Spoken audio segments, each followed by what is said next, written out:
In the heart of the Roman Empire, true power was not measured in gold nor in legions, but in the simple, humble kernel of wheat. For the million souls packed into the sprawling metropolis of Rome, the daily price of bread was the daily price of life itself, and in the marble halls of the Forum, a single terrifying question lingered in the air, unspoken but felt by every senator and every citizen. Are the grain ships from Alexandria on time? This was not a trivial concern. It was the central organizing principle of Roman existence. The failure of this single 1,000-mile-long supply chain meant more than mere hunger. It meant riot, fire, and the bloody unraveling of social order. This documentary will investigate the story of the Annona, the largest, most ambitious, and most critical operation of state-controlled ancient trade the world had ever seen. We will reveal how this colossal system was not an act of charity, but the foundational pillar of the entire Roman economy, a feat of engineering and brutal efficiency designed to fuel the dominance of an empire. How did Rome solve a problem no civilization had ever faced? And what was the ultimate price of betting its very survival on a river of grain? To truly comprehend the scale and genius of Rome, one must first understand its fundamental vulnerability, its hunger. By the dawn of the 1st century, Rome was an anomaly in human history, a city of 1 million people. It was an urban behemoth, a predator city whose colossal appetite could no longer be satisfied by the fields of Italy. The traditional model of a city feeding itself from its local hinterland was broken, shattered by Rome's own unprecedented success. This demographic miracle created an existential crisis: how to feed a population that had outgrown its own environment. Failure was not an option.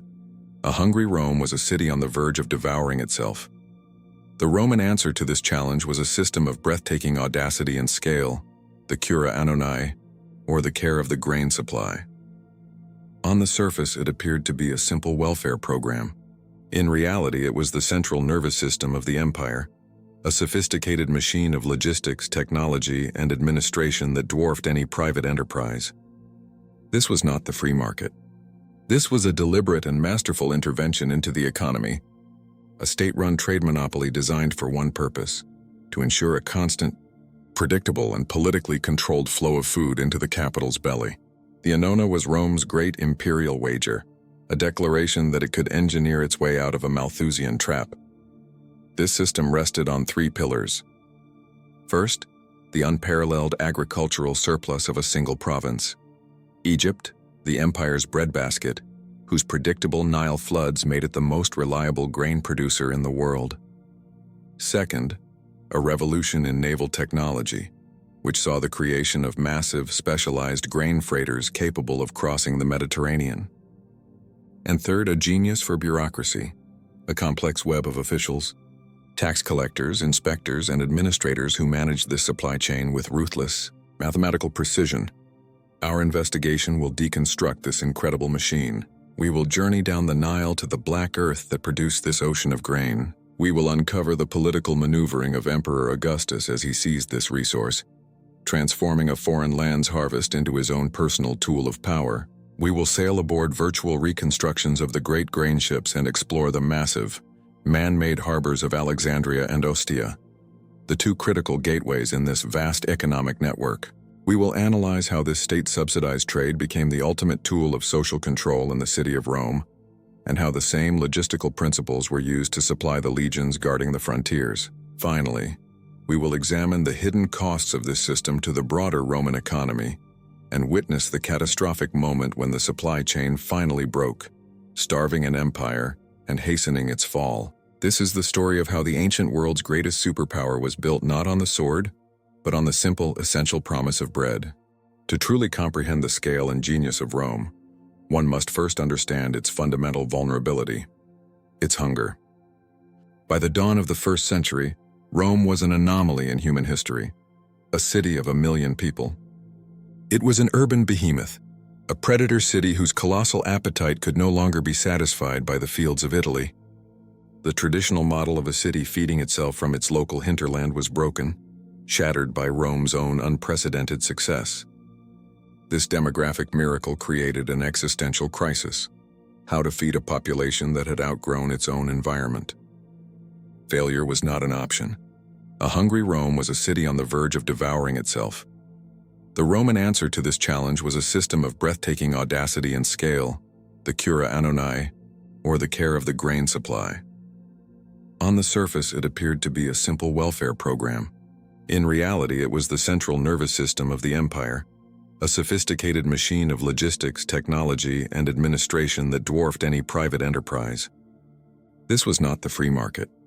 This was a deliberate and masterful intervention into the economy, a state-run trade monopoly designed for one purpose: to ensure a constant, predictable, and politically controlled flow of food into the capital's belly.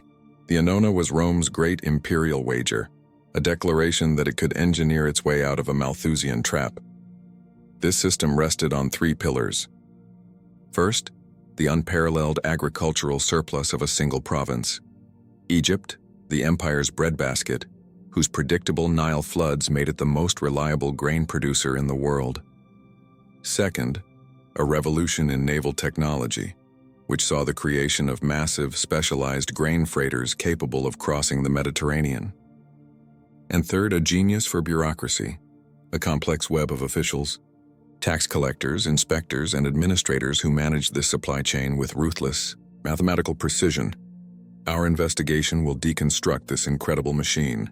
We will journey down the Nile to the black earth that produced this ocean of grain. We will uncover the political maneuvering of Emperor Augustus as he seized this resource, transforming a foreign land's harvest into his own personal tool of power. We will sail aboard virtual reconstructions of the great grain ships and explore the massive, man-made harbors of Alexandria and Ostia, the two critical gateways in this vast economic network.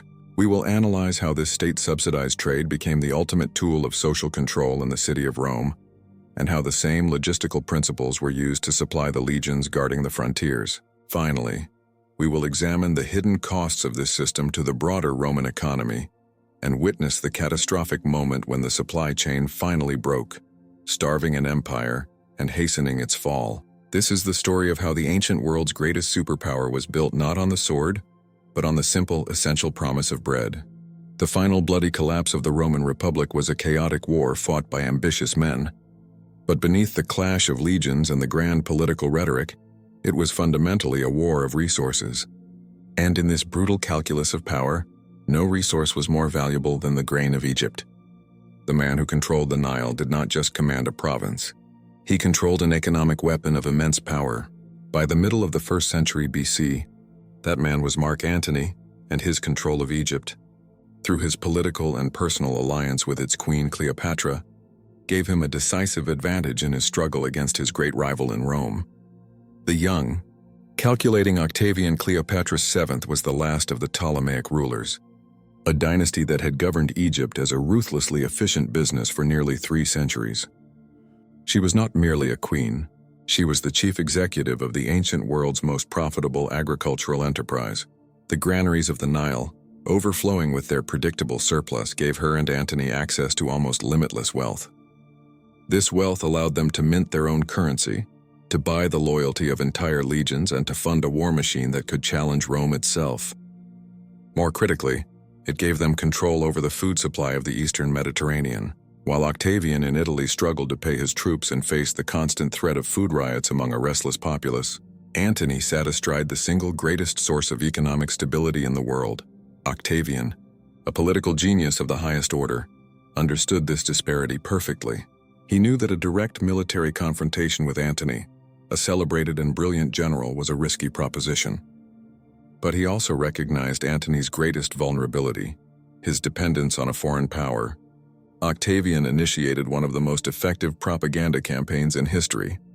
He did not frame the coming conflict as another tragic Roman civil war, which the population was weary of. Instead, he portrayed it as a righteous war of cultural defense. It was Rome against Egypt. It was the austere virtue of the Republic against the decadent, exotic excess of the East. It was Octavian, the dutiful son of the deified Julius Caesar, against a rogue Roman general bewitched by a foreign seductress. The target of his propaganda was not Antony but Cleopatra. By demonizing her, he transformed a war for political supremacy into a war for control over the Roman economy's future. The strategy was brilliant. It allowed Octavian to rally support, raise armies, and justify what was, in essence, a hostile takeover of the Mediterranean's most critical economic asset. The climactic battle at Actium in 31 BC was more than just a naval engagement. It was the final contest for control of the ancient trade routes that were the arteries of the Roman world. When the combined fleet of Antony and Cleopatra was defeated, the path to Egypt lay open. But Octavian's goal was not simply to punish a rival or conquer new territory. His objective was far more strategic and long-lasting: to seize the machine. Upon his arrival in Alexandria in 30 BC, following the suicides of Antony and Cleopatra, Octavian's actions were swift, decisive, and revealing. He did not annex Egypt in the traditional way, making it just another senatorial province to be administered by an appointed governor from the Roman elite. He knew that to hand over control of the grain supply to the very class of ambitious senators he had just defeated would be political suicide. It would mean placing the keys to Rome's stability and his own power into the hands of a potential rival. Instead, Octavian did something unprecedented. He treated the entire country of Egypt as his personal property. It became a unique entity within the empire. The Aegyptus Annonarius governed not by a senator, but by a prefect of his own choosing, a man from the lower equestrian order who owed his loyalty entirely and personally to him. He issued an extraordinary decree. No senator could even set foot in Egypt without the emperor's direct, explicit permission. The ultimate prize, the engine of the Nile, was now firewalled from the Roman political system. It was the private domain of the emperor, a personal guarantee that no one else could ever use Egypt's grain to hold the city of Rome, or its leader, hostage. In this single, masterful stroke, Octavian, soon to be hailed as Augustus, the first Roman emperor, restructured the entire Roman economy. He had identified the state's greatest weakness, its reliance on an unstable food supply, and converted it into his greatest strength. He inherited the highly efficient Ptolemaic bureaucracy of tax collectors, scribes, and administrators, and simply redirected its output. The system that had been perfected for millennia to fill the coffers of pharaohs and Greek kings was now repurposed to serve a new master in Rome. The vast surplus of Egyptian wheat, once a commodity in the open market of ancient trade, was now nationalized, its flow aimed squarely at the capital. The conquest of Egypt was not the end of a war. It was the beginning of the Annona system. It was the moment a political calculation became the permanent structural foundation of a new imperial order, an order that would be built, quite literally, on the black earth of the Nile. The conquest of Egypt secured the source of the grain. The imperial will of Augustus provided the mandate. But between the fertile fields of the Nile and the hungry mouths in Rome lay 1,000 miles of sea and a logistical challenge of unprecedented complexity. To move hundreds of thousands of tons of wheat across an empire with the regularity of the seasons required more than just ships and muscle. It required a new kind of imperial technology, a bureaucracy of immense scale and precision. This was the Annona machine, the administrative software that ran the Roman state's most critical economic program. It was this machine that transformed the simple act of harvest into the sophisticated, state-controlled engine of ancient trade. At the heart of this machine in Rome sat a new and immensely powerful official, the Praefectus Annoni, the prefect of the grain supply. This was not a post for a glory-seeking senator. Augustus, in his political wisdom, reserved this critical role for a member of the equestrian order, the class of professional administrators and businessmen. The prefect was the CEO of the largest food supply corporation in the world. He reported directly to the emperor, and his responsibilities were staggering. He oversaw the entire supply chain, from the collection in the provinces to the final distribution at the docks of Rome. His success or failure had immediate and visible consequences. If the price of bread remained stable, he was invisible. If it spiked, he faced the wrath of the emperor and the fury of the mob. It was one of the most powerful and most perilous jobs in the empire. The machine began its work not in the grand offices of Rome, but in the sun-baked villages of the Egyptian countryside. The primary tax on Egyptian farmers, the Annona civica, was not paid in coin but in kind in the grain itself. This was a crucial element of the system's design. By collecting the tax in the form of the actual commodity, the state insulated itself from the price fluctuations of the open market. It did not need to buy grain. It simply took it. This policy fundamentally altered the local economy of Egypt, transforming its farmers into direct suppliers for a state-run monopoly. They were no longer just feeding their families and selling their surplus. They were the first essential cog in a vast imperial conveyor belt.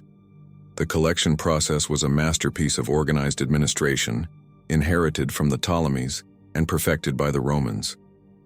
An army of local officials known as Cetologoi were responsible for overseeing the harvest. Armed with official records, they measured the fields, estimated the yields, and calculated the state's share. As the grain was threshed, it was brought to local collection points, fortified state granaries called thesauroi. Here, every sack was subject to rigorous inspection. Official inspectors, the mensors, checked the quality, ensuring the wheat was dry, clean, and free from pests or debris. Anything substandard was rejected. Then came the critical act of measurement, using a standardized bronze measure called a modius, roughly equivalent to 9 liters. This entire process was obsessively documented. For every transaction, a receipt was issued, often scribbled on a piece of broken pottery known as an ostrakon. Thousands of these humble receipts have been discovered by archaeologists, each one a tangible record of the Annona machine at work. They list the names, the dates, the villages, and the precise quantities of grain collected. They are the mundane, bureaucratic artifacts that reveal a system of astonishing complexity and accountability. This wasn't organized theft. It was organized trade, meticulously recorded and managed on a scale that private merchants of the era could only dream of. From the local granaries, the state-owned grain began its long journey. It was loaded onto donkey caravans and hauled to the banks of the Nile, where it was transferred onto large river barges. These barges, forming great flotillas, sailed north, carried by the river's current. They were a floating tribute, a river of wealth flowing towards a single destination, the port of Alexandria. Here at the mouth of the Nile, the grain was offloaded and moved into colossal warehouses, the Horea, some of which could hold tens of thousands of tons. In Alexandria, the grain would wait, sometimes for months, protected from moisture and vermin, until the start of the official sailing season in the spring. This entire operation, from the farmer's field to the Alexandrian warehouse, was managed, financed, and enforced by the Roman state. While the state utilized private contractors for certain tasks like shipping and local transport, the overall architecture was firmly under government control. It was a command economy superimposed onto the most fertile land in the empire. The Annona machine was a testament to the Roman genius for practical organization. It was less glamorous than a legion and less beautiful than an aqueduct, but it was arguably more important. It was the invisible scaffolding of empire, a system of human engineering that ensured the loyalty of the capital, the stability of the state, and the continued dominance of Rome. The grain of Egypt sat piled in the colossal warehouses of Alexandria, a mountain of potential energy waiting to be unleashed. The bureaucracy of the Annona had succeeded in its first great task, collecting and storing the wealth of the Nile. But now came the second, and arguably more daunting challenge: the crossing. The placid, predictable highway of the Nile was a world away from the vast, treacherous expanse of the open Mediterranean.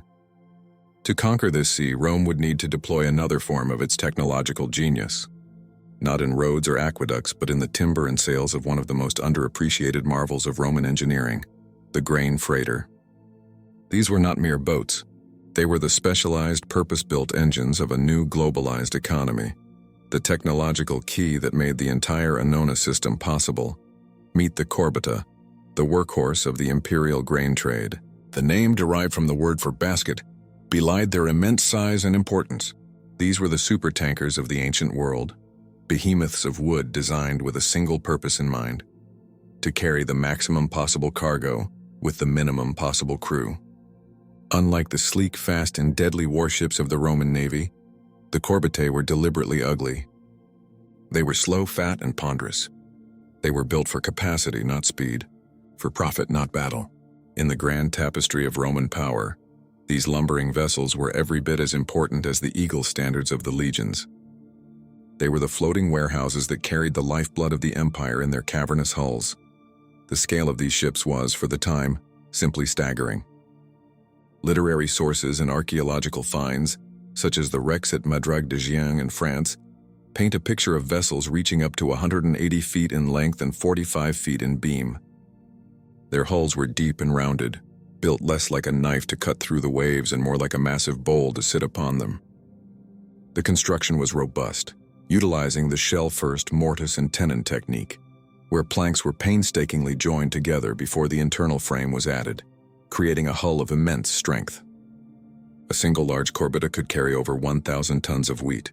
To put that into perspective, one shipload of this size could contain enough grain to produce well over 1,000,000 one-pound loaves of bread, enough to feed the entire population of Rome for a day. This was the revolutionary leap in technology that transformed ancient trade from a coastal affair dealing in luxury goods into a transoceanic enterprise of bulk commodities. Their rigging was simple but powerful. A single massive central mast, often made from a single enormous tree trunk, supported a vast square mainsail. This was supplemented by a smaller forward-leaning sail at the bow, called the artemon, which acted as a kind of foresail to aid in steering. This rig was not designed for agility or for sailing against the wind. It was optimized for one thing: running with the prevailing northwesterly winds that dominated the Mediterranean in the summer months. This meant the journey from Alexandria to Rome was a relatively direct downwind voyage, while the return trip was a much slower, more arduous tacking journey against the wind. The very design of the ships was dictated by the specific geography of this imperial trade route. The journey itself was a high-stakes enterprise. Navigation was a precise and perilous art.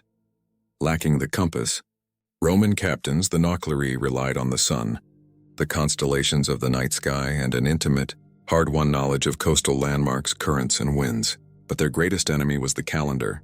The Mediterranean was only truly safe for navigation during a specific window, from late May to early September. Outside of this period, the risk of sudden violent storms made any voyage a gamble with death. This was the era of the mare clausum, the closed sea. This reality imposed an incredible sense of urgency on the Annona. The entire annual grain supply for the city of Rome, hundreds of thousands of tons, had to be moved in a frantic, highly coordinated dash lasting barely 4 months. This immense fleet, known as the Alexandrian fleet or Classis Alexandrina, was not for the most part state-owned. Instead, the Roman government, in a classic example of a public-private partnership, outsourced the transport to private ship owners and merchant guilds, the naviculari. These were the private contractors of the empire, lured into this vital service by a host of powerful incentives, lucrative state contracts, exemption from certain taxes, and even grants of citizenship. They bore the risks of storms and pirates, but they reaped the rewards of being essential partners in the state's most critical economic venture. This system allowed the state to harness the power of private enterprise while retaining overall control, a model of economic efficiency that was quintessentially Roman. The lumbering corbettae and the risk-taking captains who sailed them were the final, crucial link in the chain, the technological and human element that turned Egyptian surplus into Roman bread. The journey of the Annona was not merely a voyage between 2 points on a map. It was a journey between 2 of the greatest feats of hydraulic and civil engineering the ancient world had ever seen. The grain freighters, for all their technological sophistication, were useless without the massive, purpose-built infrastructure to support them. At each end of this 1,000-mile sea lane stood a gateway, a port city that was more than just a place for ships to dock. They were the twin hubs of the most critical ancient trade route in the empire. Vast, complex machines of stone, concrete, and human organization, designed to facilitate the smooth, efficient flow of grain. These were the ports of Alexandria and Ostia, the physical anchors of the Roman imperial economy. The journey began in the magnificent harbor of Alexandria. Founded by Alexander the Great, it was a city designed for commerce, and its port was the jewel of the eastern Mediterranean. Its most famous feature, the Pharos Lighthouse, was one of the 7 wonders of the ancient world. But it was not a mere monument. For the captains of the grain fleet, the Pharos was a vital piece of navigational technology. Standing over 350 feet tall, its polished bronze mirrors could reflect sunlight for dozens of miles during the day, while at night its great bonfire served as a beacon of safety, guiding the fleet into the calm waters of the great harbor. It was a declaration in stone and fire. This is the starting point of the world's most important supply chain. The port itself was a sprawling, bustling ecosystem dedicated to the grain trade. A system of double harbors, protected by a massive causeway, allowed it to operate in almost any weather. Here the great corbettae would moor, waiting to receive their precious cargo. The waterfront was lined with the colossal state granaries we have discussed, their doors opening directly towards the docks. An army of laborers, the saccari, would haul the heavy sacks of wheat, each weighing over 100 pounds, up narrow gangplanks and into the ship's holds, a process overseen by meticulous Annona officials who recorded every shipment. Alexandria was a city humming with the energy of this enterprise, its prosperity directly tied to the river of grain that flowed through it and out into the waiting sea. But if Alexandria was a near-perfect natural harbor, enhanced by Ptolemaic and Roman engineering, the destination presented a far greater challenge. Rome was built inland on the Tiber River, and the river's mouth, where the small port town of Ostia was located, was notoriously treacherous. It was exposed to the open sea, plagued by silting, and lacked a deep, protected harbor. The massive, fully laden grain freighters could not safely navigate the river's mouth or the shallow waters of the Tiber itself. For centuries, this had been a catastrophic bottleneck in the city's supply chain. Ships were forced to anchor offshore and painstakingly offload their cargo onto smaller boats, a process that was slow, inefficient, and dangerously exposed to storms. To solve this logistical nightmare, the Emperor Claudius, in the mid-1st century AD, initiated one of the most audacious engineering projects of his reign. He ordered the construction of a completely new artificial harbor just north of Ostia. This new port, aptly named Portus, meaning the harbor, was an act of Herculean ambition. His engineers built two vast, curving breakwaters out into the sea to enclose a massive basin, creating an all-weather, deep-water anchorage. To form the foundation for the lighthouse that would mark the harbor's entrance, they deliberately and spectacularly sank one of the largest ships ever built, a giant obelisk barge that had been used to transport a monument from Egypt. This act alone symbolized the singular focus of this new infrastructure, to serve the Egyptian grain trade. A generation later, the Emperor Trajan improved upon Claudius's design by digging a second, perfectly hexagonal inner basin. This masterpiece of Roman geometry provided even more protected mooring space and allowed for the most efficient possible organization of dockside activity. Surrounding these basins, a city of logistics emerged. The Romans built colossal warehouses, the Horaea, on a scale that dwarfed even those in Alexandria. These multi-story structures were masterpieces of practical design, with raised floors to protect against dampness and thick walls to keep the grain cool. Portus became the empire's primary logistical hub, a city dedicated not to people but to commodities. Here, the final crucial stages of the Annona's journey took place. Once a grain freighter arrived safely in Portus, its cargo was offloaded. It was inspected and measured one last time by Annona officials before being moved into the warehouses. From there, it was transferred onto smaller, shallow-draft river barges, the naves caudicariae. These barges, often pulled by teams of oxen or men trudging along paved towpaths on the riverbanks, would then begin the final 20-mile leg of the journey up the Tiber to Rome itself. They would arrive at the city's bustling river port, the Emporium, and unload the grain into the capital's own network of granaries, ready at last for distribution to the people. From the Pharos of Alexandria to the hexagonal basin of Portus, these two great ports were the tangible proof of Rome's commitment to the Annona, a monumental investment in infrastructure that was the true secret to its economic dominance. The journey of the Annona, a marvel of logistics, technology, and ancient trade, reached its final destination in the teeming heart of the empire. But as the last sacks of grain were offloaded from the Tiber barges into the warehouses of Rome, their function underwent a profound transformation. What had begun as a simple agricultural commodity in an Egyptian field, and had been treated as a unit of taxation and a cargo item, now became something far more potent. It became the ultimate political tool. In the hands of the emperors, the grain of the Annona was not just food.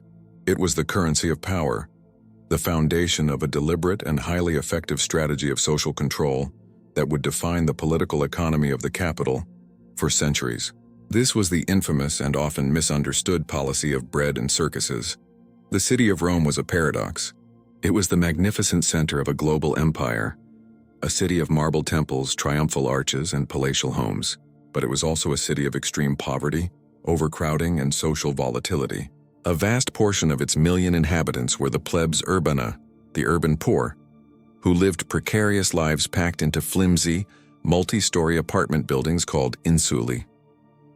They were often unemployed or underemployed, reliant on casual labor, and possessed little to no economic security. This vast concentrated population of the dispossessed was a perpetual source of anxiety for the Roman elite.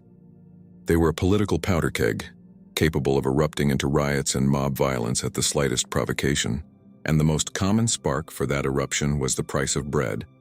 The Roman state learned this lesson through bitter experience. In the late Republic, popular politicians like Gaius Gracchus had first institutionalized the idea of a grain dole, the frumentatio, selling state-imported grain at a subsidized price to win the favor of the masses. What began as a political maneuver soon became an economic necessity. By the time of Augustus, the system was not just a subsidy, it was a right. A list of eligible male citizens, the plebs frumentaria, was maintained, and at its peak, as many as 200,000 men were entitled to a monthly ration of free grain. This amounted to roughly 33 modi of wheat per person per year, enough to bake the daily bread for an entire family. This was the Annona in its final, most visible form. The distribution process itself was a monthly ritual of civic life. Eligible citizens would present a token, or tessera, at one of the city's designated distribution points, often the Porticus Minutia, a large columned public building. Here, in a relatively orderly fashion, they would receive their sack of grain. This act was a constant, tangible reminder of the emperor's benevolence. It was the emperor, not some anonymous market force, who was feeding them. This direct relationship between the provider and the recipient was the core of the system's political power. The emperor's personal control over the Egyptian grain supply was now translated into personal loyalty from the Roman masses. This system effectively severed the link between subsistence and employment for a huge segment of the population, fundamentally reshaping the urban economy. It created a client class on a mass scale, a populace whose primary allegiance was not to a patron or an employer, but to the emperor himself. The phrase bread and circuses, panem et circenses, comes from the poet Juvenal, who wrote it as a bitter critique of a populace that had, in his view, traded its political freedom for cheap food and mass entertainment. While his assessment was cynical, it was not inaccurate. By providing for the most basic need, food, and supplementing it with spectacular public games in the Colosseum and the Circus Maximus, the emperors kept the potentially rebellious urban masses fed, distracted, and politically inert. A full stomach and a thrilling spectacle were a powerful combination that stifled dissent and reinforced the status quo. The Annona was thus the silent partner to the gladiatorial games, the economic foundation that made the circuses possible. This state-controlled trade and distribution system had another profound effect. It completely suppressed the development of a large-scale, private grain market within the city of Rome. The flood of free or heavily subsidized grain made it impossible for private merchants to compete. Why would anyone buy bread at market price when the state was providing the raw materials for free? This deliberate intervention created a command economy for the capital's most essential commodity. While it achieved its primary goal of ensuring stability, it also made the city utterly and completely dependent on the state's logistical efficiency. There was no plan B. If the Annona failed, there was no private sector infrastructure to take its place. The city's survival hung by the single thread of the imperial supply chain. For centuries, that thread held, and the policy of bread and circuses became the enduring and ultimately perilous social contract between the emperor and his people. While the great grain fleet sailed towards Rome to pacify the capital with bread, another, equally vast logistical operation was underway at the empire's periphery. On the misty frontiers of Britain, along the frozen banks of the Rhine and Danube, and in the scorching deserts of Syria, hundreds of thousands of Roman soldiers stood guard.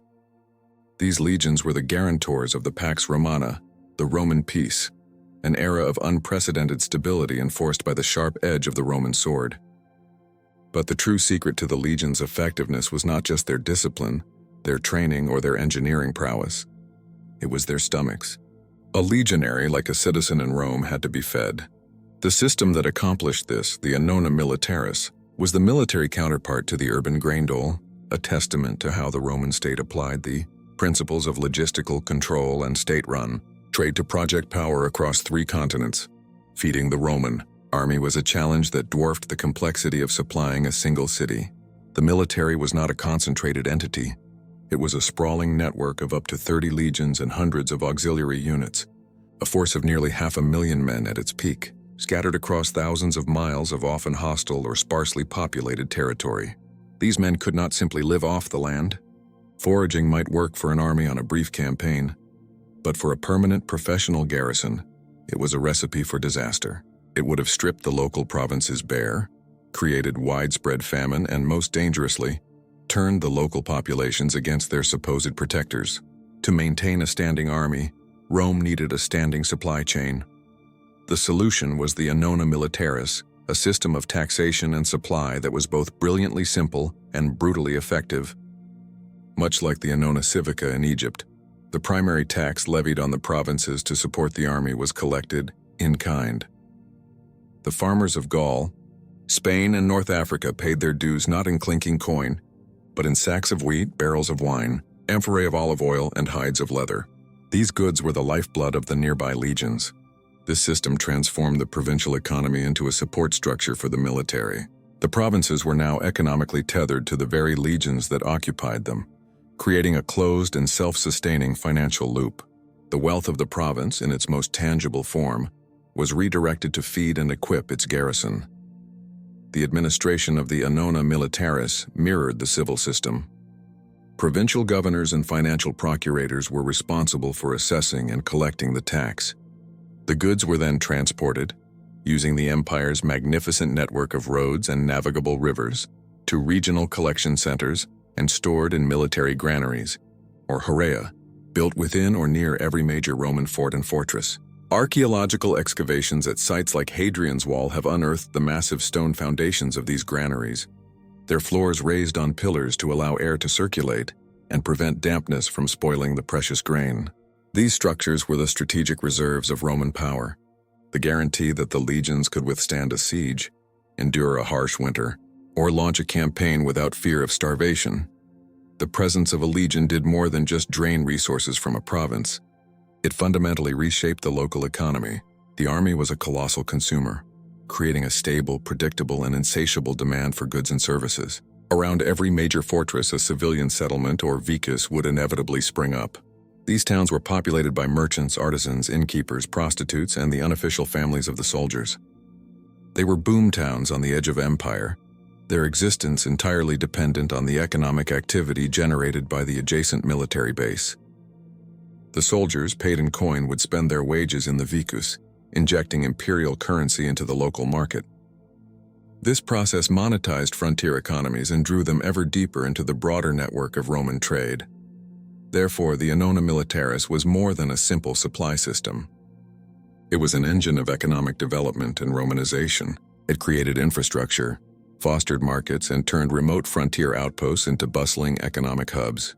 While the state directly supplied the staples of grain and basic equipment through taxation, a vibrant private trade network emerged to supply the soldiers with everything else, from luxury goods to imported pottery.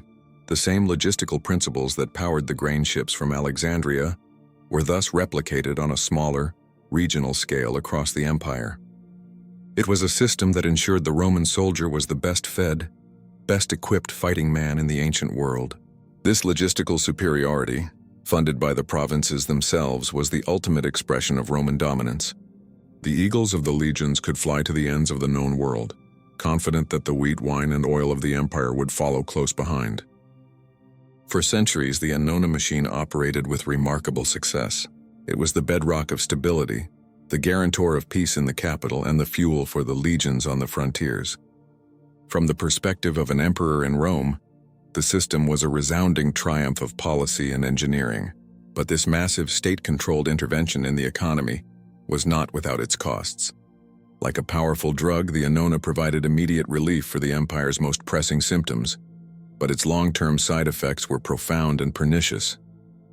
The flood of free bread created deep structural distortions in the Roman economy, particularly in Italy, and ultimately fostered a perilous dependency that the empire could not sustain. This is the story of the hidden price of the Annona. The most immediate and visible victim of the Annona's success was the Italian farmer. For centuries, the small, independent landowner had been the idealized backbone of the Roman Republic. But by the late Imperial period, this figure had been driven to the brink of extinction, and the Annona was a primary culprit. The logic of the market is ruthless. It is impossible to compete with free. The constant, massive influx of state-owned grain from Egypt and, to a lesser extent, North Africa, created a catastrophic price suppression in the Italian grain market, especially in the areas surrounding Rome. Why would a baker in the capital buy expensive Italian wheat when he could acquire superior Egyptian grain for a fraction of the cost or for nothing at all? This economic pressure created a vicious cycle. Small farmers, unable to sell their wheat for a profit, fell into debt. To pay their debts, they were forced to sell their ancestral lands to wealthy, elite landowners. These elites consolidated the small plots into vast, sprawling estates known as latifundia. But these new owners had no economic incentive to grow grain. Instead, they converted the land to more profitable, specialized forms of agriculture. The fields that once grew the wheat that fed the Republic were now replanted with grapes for wine, olives for oil, or were turned into vast ranches for grazing cattle. These were luxury goods destined for the tables of the rich, not staples for the masses. This transformation of the Italian countryside had profound social consequences. The displaced rural population, now landless and jobless, had only one place to go: Rome. They flocked to the capital in search of work, but found a city already saturated with labor. They became another addition to the very urban proletariat that the Annona was designed to support. In a stroke of cruel irony, the system that was created to solve the problem of urban poverty was now actively contributing to its growth by destroying the rural economy. Italy, the heartland of the empire, slowly but surely ceased to be self-sufficient in its own food supply. It became a region of boutique agriculture, dependent on a globalized trade network for its basic survival, its fate tied to the timely arrival of ships from a distant province. Beyond Italy, the Annona's influence reshaped the economic landscape of the entire empire.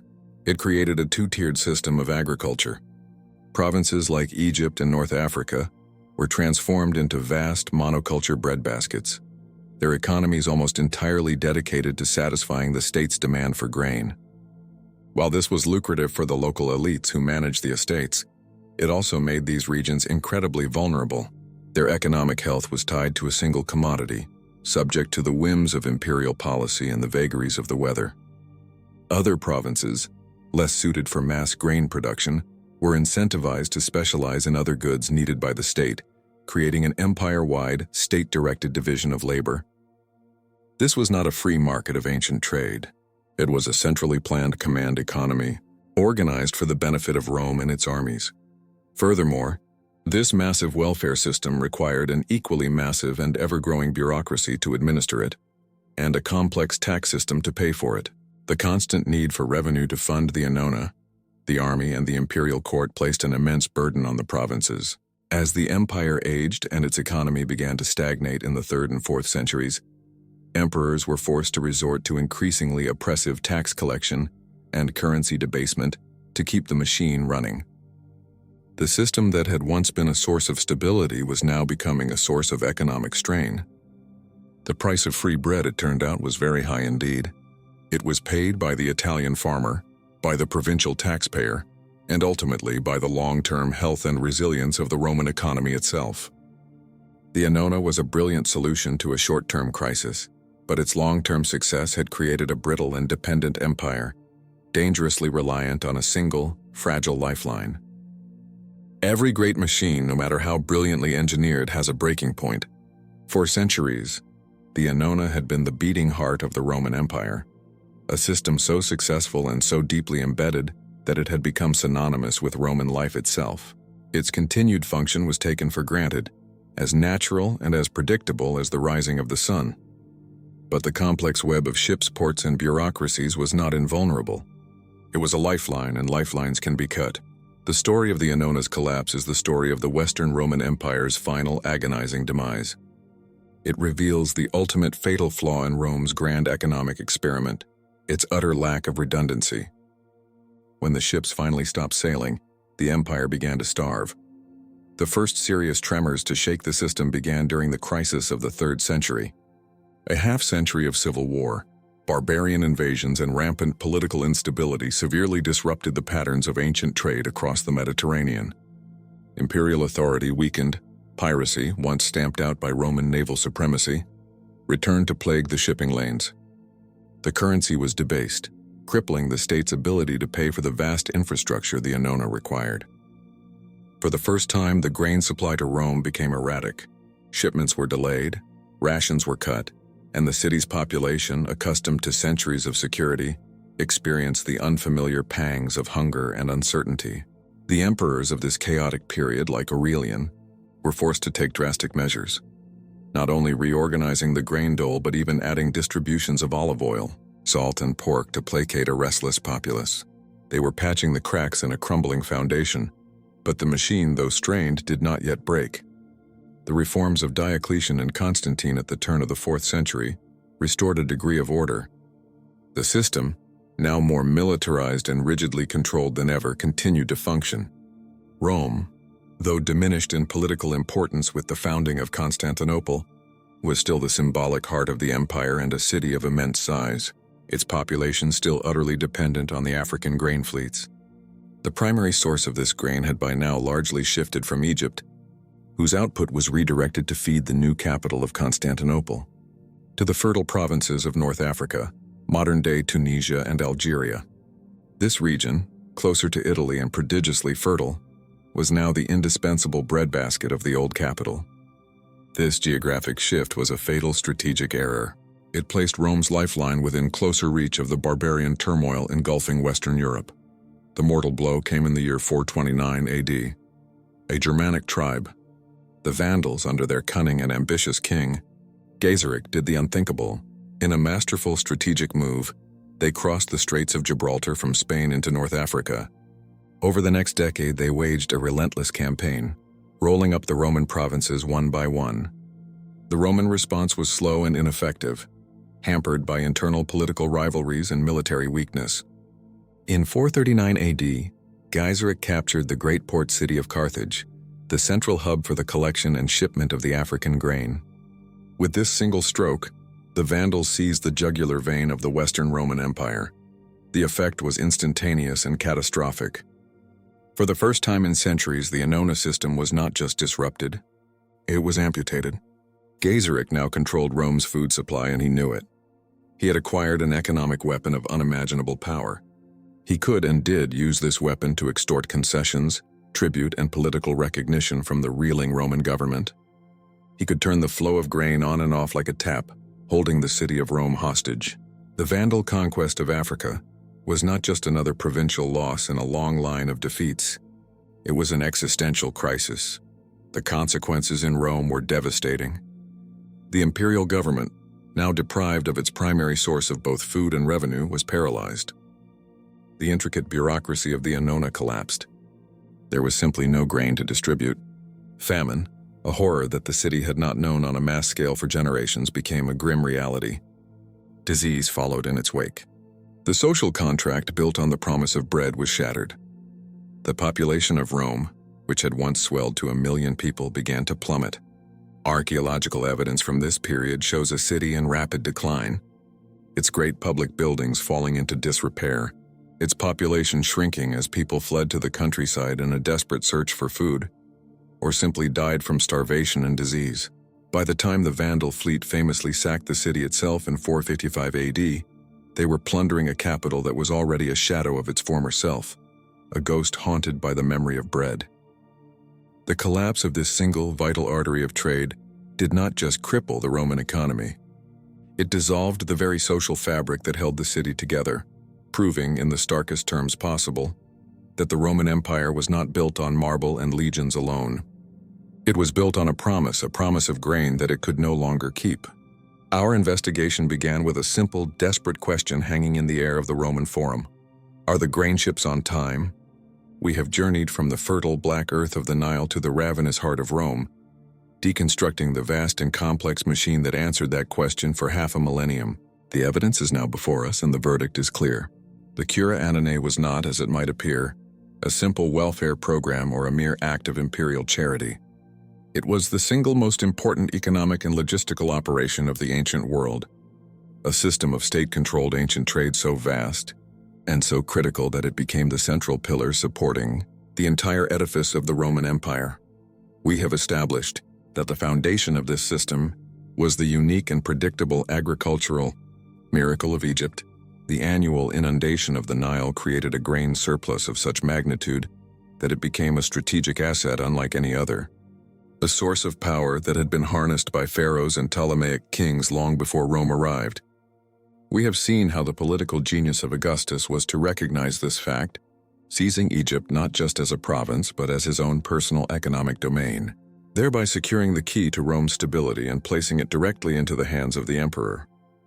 We then dissected the machine itself.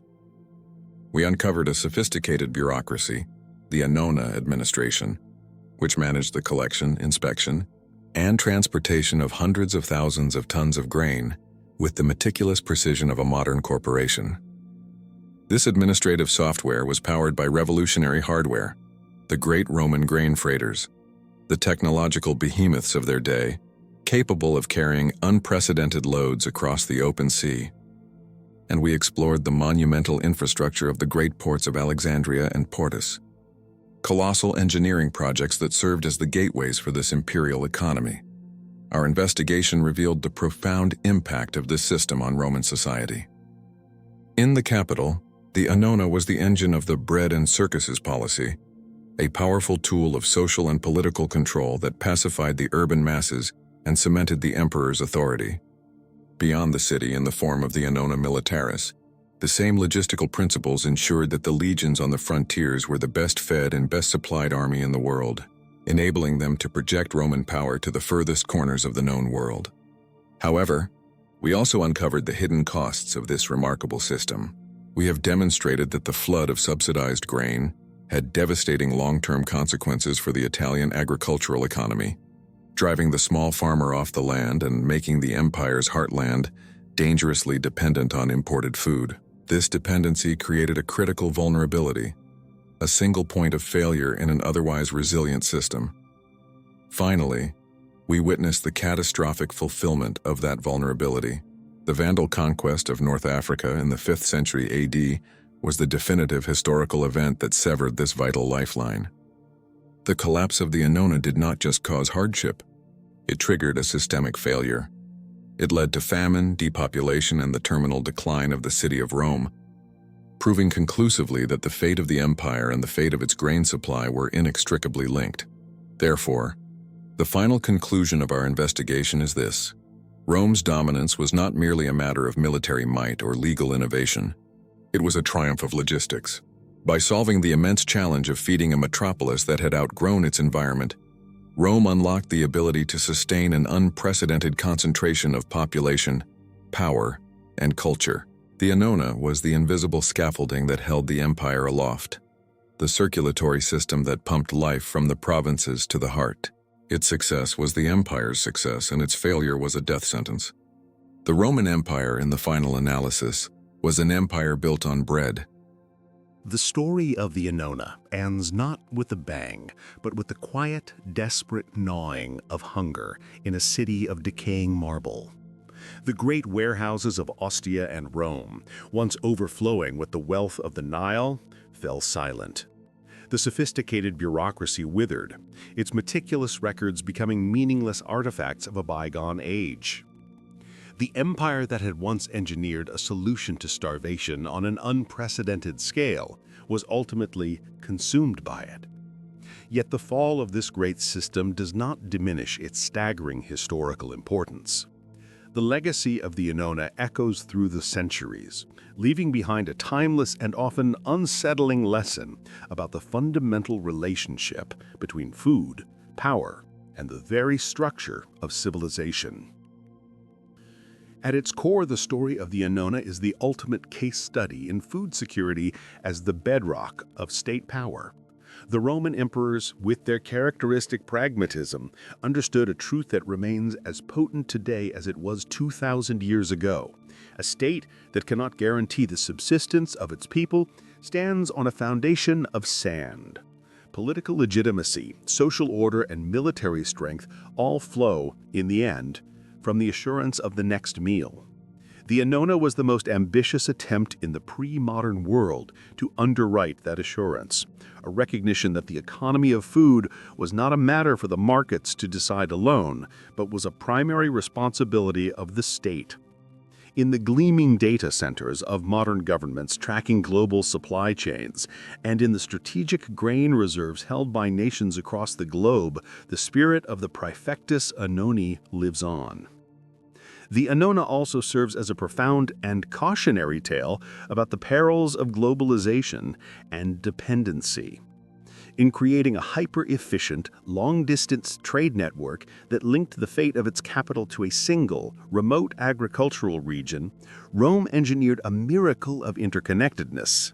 But in its success, it sowed the seeds of its own destruction. By allowing the local agricultural economy of Italy to atrophy, Rome traded resilience for efficiency. It built a magnificent system with a single point of failure.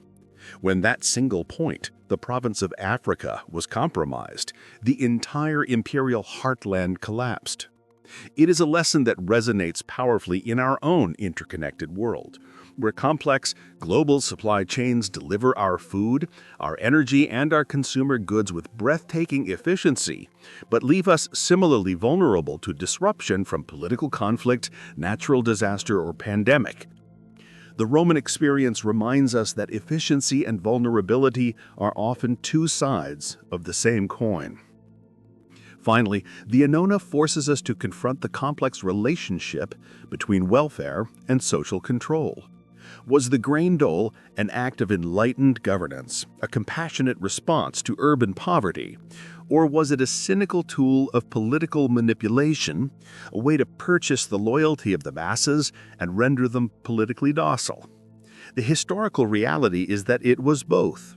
It was a system that provided genuine relief to millions while simultaneously reinforcing the autocratic power of the emperors. It sustained a vibrant, colossal city, but did so at the cost of fostering a culture of dependency. This uncomfortable duality persists in every modern debate about social safety nets, welfare programs, and the role of the state in the economic lives of its citizens. The questions Rome wrestled with: how much support is necessary? Where is the line between security and dependency? What is the ultimate price of social peace? Are the very same questions we still grapple with today. Thus, the story of the Annona is more than just a history of grain. It is a story about the enduring architecture of power. It is a narrative of human ingenuity in the face of immense logistical challenges, a story of how a river valley in Africa could underwrite the grandeur of the European empire. It is a reminder that the great currents of history are often driven not by the grand pronouncements of emperors, but by the quiet, relentless, and fundamental need for bread. The majestic ruins of Rome stand as a testament to its power, but the invisible, ghost-like infrastructure of the Annona is a testament to the wisdom and the fragility that lay beneath.